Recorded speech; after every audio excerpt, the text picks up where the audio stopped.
Another one bites the dust. Mm, mm, mm.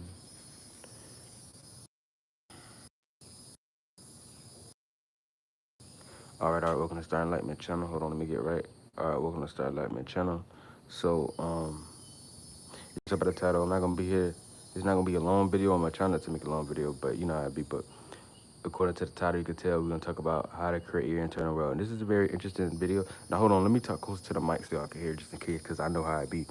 But anyway, so like I said, how to create your internal world.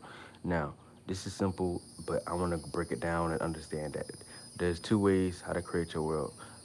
I mean, there's infinite ways of how to do numerous ways of how to do many different things, but the main two ways are the important ways that you have access to create your internal world.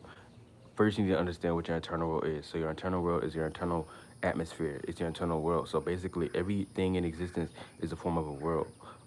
Every organ we have is a world. We are a world. The planet we in is a being. That's a world. The solar system we in is a world. That's a being. The sun that we see, that's a being. Um, the galaxy is an even larger being. It's just like a godlike being. You got universal beings, aka verses, aka which I think they be pointing to as superclusters, or what they're trying to point to as that energy. Even though they be getting lost in the physical and nonsense and stuff, but I think that's the what they be trying to point to. But just all these celestial bodies are worlds, and we are worlds. We are beings. There's life within inside of us. Like I say in the videos, this is how you understand dimensional levels, because it's life within life. You wouldn't have a concept of dimensions if there wasn't life within life. So when people be like, wait, what do you mean? There's beings, live cells within us? What? Those bigger celestial bodies out there are bigger beings? What? But when you think about it, there wouldn't be such a concept of dimensions if that wasn't the case. You see what I'm saying?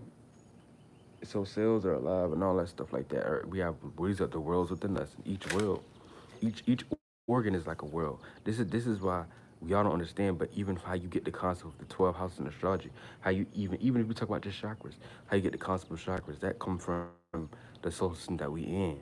So when you have your root chakra and they talk about your Mars and Scorpio energies, when they talk about your heart chakra, they talk about like the fourth house, the moon, and also that's where Earth at too, by the way, and Venus is in that area too. Then when you talk about uh what the hell was I saying? Yeah. Then when you talk about the gut, that's the solar plexus, aka the solar plexus chakra, that's the sun. All these things are mimics because we're just smaller bodies inside of us, inside of this larger being that we live within. This planet, this fifth dimensional being, and then the solar system that we in general, the seventh dimensional being, and then the whole space we in is a collective in this space. So we just a mimic, a smaller version of this. The same way we have cells within us, from the largest sperm cell or the largest cell, which is a sperm cell, to the smallest cell, which would be like a smaller bacteria that living in us, the good ones and the bad ones that we consider bad. You see what I'm saying? Um, and then you got ones in between like red blood cells, regular blood cells, brown cells, white cells to help fight off sicknesses and stuff, all kind of stuff.